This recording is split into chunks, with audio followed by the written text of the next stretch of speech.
2026 சட்டமன்ற தேர்தலுக்கு முன்பாக அதிமுகவின் அனைத்து அணிகளும் ஒன்றிணைய வேண்டும் என்று வி.கே. சசிகலா வலியுறுத்தியுள்ளார். சென்னையில் செய்தியாளர்களிடம் பேசிய அவர், அதிமுக தலைவர்கள் அண்ணாவின் வழியை பின்பற்றி நடக்க வேண்டும் என்றும் கேட்டுக்கொண்டார். நிராகரிக்கிறதுங்கிறது பொதுவாக ரொம்ப ஈஸியான வேலை. சேர்க்கிறது அப்படிங்கிறதெல்லாம் ரொம்ப கஷ்டமான வேலை. அது டைம் எடுக்கும் சேர்க்கறது. இப்போ நாங்கள்லாம் தலைவர் மறைவுக்கு பிறகு பார்த்திங்கன்னா சேர்த்தே பழக்கப்பட்டுட்டேன்.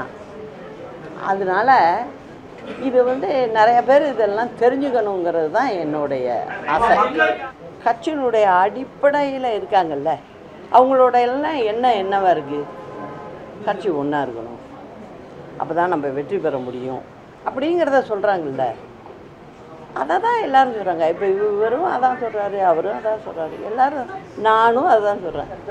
ஏன்னா இது அனைத்து இந்திய அண்ணா திராவிட முன்னேற்ற கழகம், அண்ணாவுடைய உருவம் பதித்த கட்சி கொடி எங்களுது. இன்றைக்கி என்ன சொல்லணுன்னா, நிறைய விஷயங்கள் நினச்சிக்கிட்டு இருக்காங்க எல்லோரும், இதெல்லாம் பழமொழி போல இருக்குது அப்படின்னு. அவர் சொன்னார், நடந்தவை நடந்தவையாக இருக்கட்டும், இனி நடப்பவை நல்லவையாக இருக்கட்டும்.